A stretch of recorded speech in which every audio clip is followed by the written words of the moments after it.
There is no such thing as an unplanned pregnancy in a gay relationship. I know, because at least as far back as 1994, and probably even further, I have dreamed of becoming a dad. And somewhere early in the process, I learned that when you're going to bring a child into your home in some way other than biological birth, that if you journal and document that process, it makes them feel more welcome, it makes them feel more included, and it makes the process easier. So in June of 1994, I started writing letters to my kids in this journal. Now, I didn't write every day, I didn't write every month, I didn't even write every year, but I tried to capture what I thought my kids at some point would want to know about what their dad had been thinking.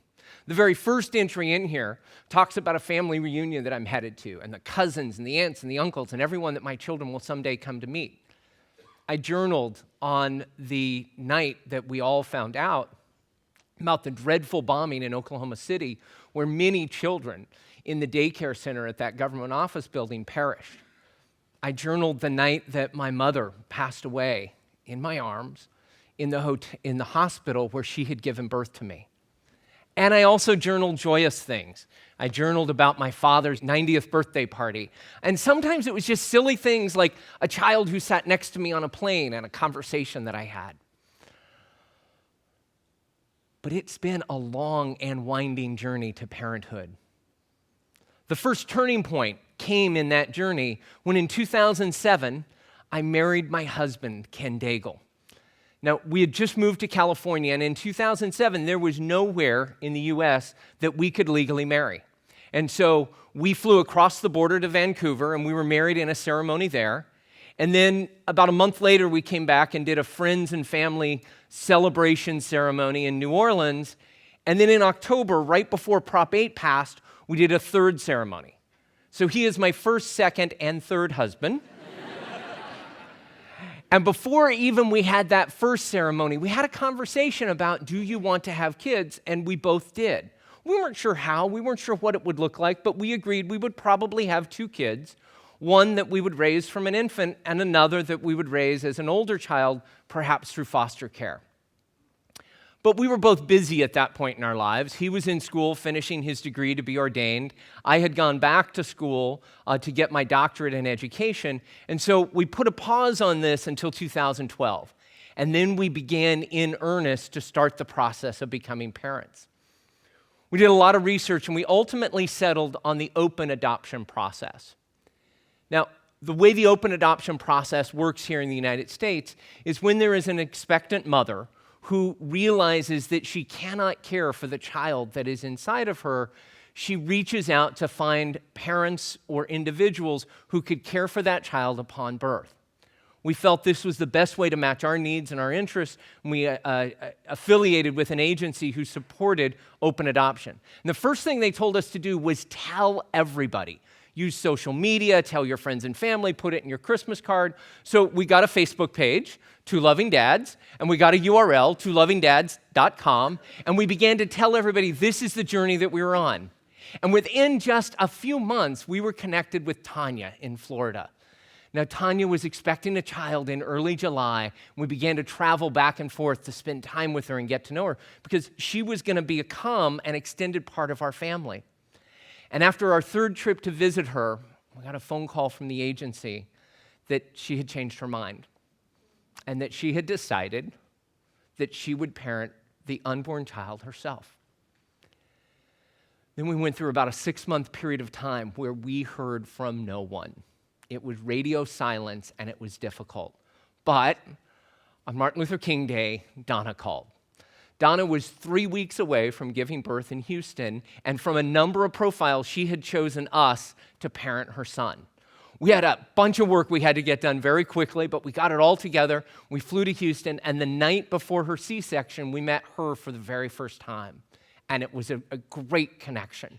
And for the next 3 days in the hospital, we got to help take care of her son and get to know her and begin to understand what this family would be like. And she changed her mind.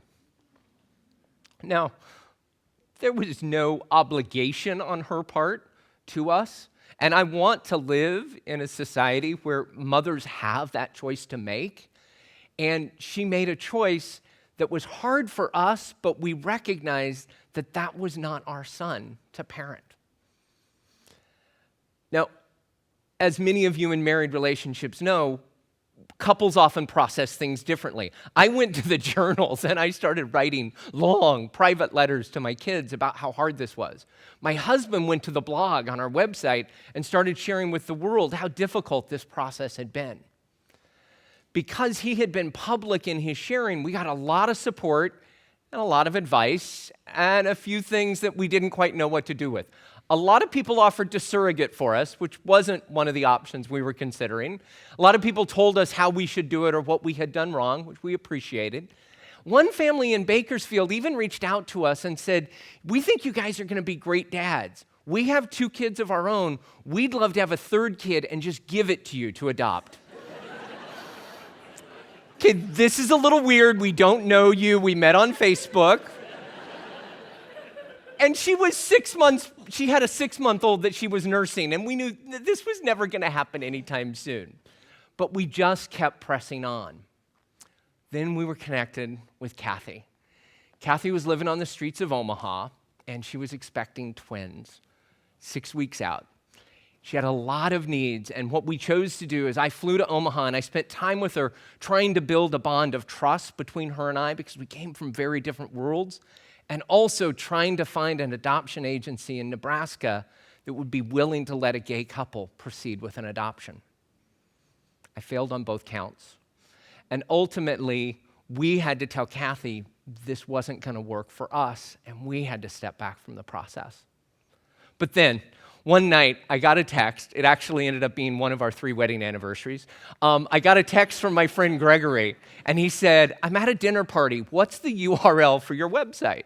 Sent it off to him, and I said, "Who wants to know?" And he said, "Somebody at this dinner party is interested."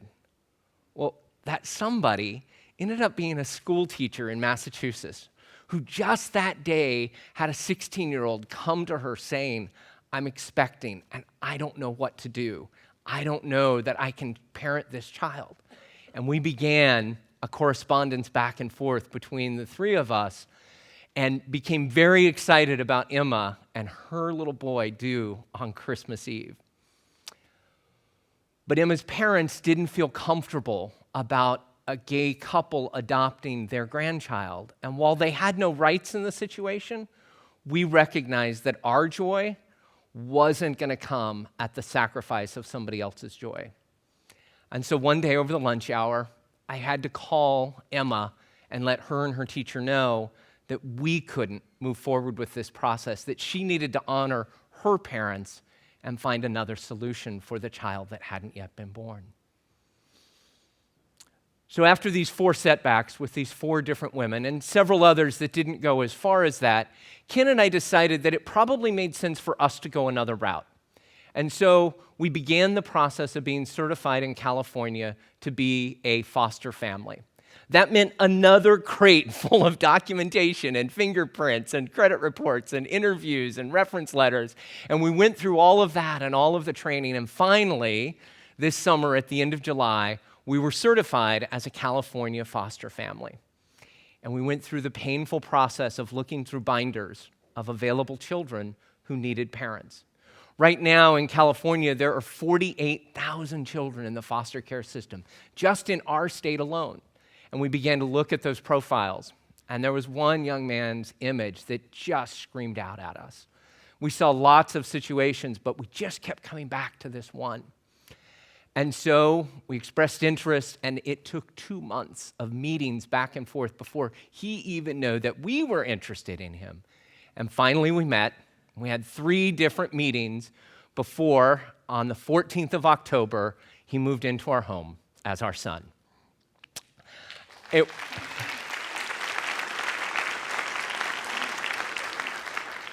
was 2 days after his 16th birthday, and although we had thought it would be a 4 to 6 to 8-year-old, it became very clear to us that this was the son that we were supposed to parent. And he has been with us ever since, and we are moving towards the process of full adoption. Now, generally, I try to really respect his privacy, but he said the only way I could do this TED Talk today was if I told all of you to follow him on Twitter at words like famous. Yes, you have my permission to break the rule. You can go to Twitter or Instagram and follow him on words like famous. He has brought a lot of stuff into our house. In addition to Instagram, which I didn't even know existed, he's brought carbs, he's brought sweets, and he's brought a lot of laughter and a lot of joy. Now, I've told this whole story as if it's been fairly linear, but it hasn't been. It's been anything but. For example, the day that Ken was at the foster agency looking at profiles for the first time, I was in Omaha working with Kathy. And Ken was using FaceTime to show me profiles for us to begin discussing those options. The night that Gregory texted me, that was the second night that our son spent with us while he was in the process of seeing, did this make sense to him? And the day that over the lunch hour, I had to call Emma and say, this isn't going to work. We are not the parents that can raise your child that's not yet born. That night, November 17th, we got a phone call. The family in Bakersfield was expecting, and they had chosen us to raise their third not yet born child, who was due on the 14th of July. Now, quickly with our son, we did the math backwards, and October 14th is most likely on or near when they conceived. And for us, that was a turning point as a family and a place that we will always celebrate the day that we stepped forward. Now, this is a little risky because I'm celebrating something that has not yet happened. This baby is due in less than 2 months, and yes, something could yet still go wrong. And many of our friends who we tell about this, their first response isn't celebration, but hesitancy and fear and tentativeness. But you know what? We're celebrating. We want all the joy out of the process that's possible because we believe that you cannot live life in fear of something that may not happen, but instead you celebrate everything awesome that does happen. And in this journey, we have learned a lot, particularly 3 things.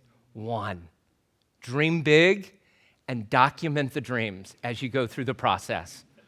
2, share the setbacks as well as the celebrations. Had Ken not blogged, that family in Bakersfield might never have reached out to us. And 3, even though there are no unplanned pregnancies in a gay relationship, parenting is all about dancing with that which is unknown, unplanned, and unpredictable. Thank you.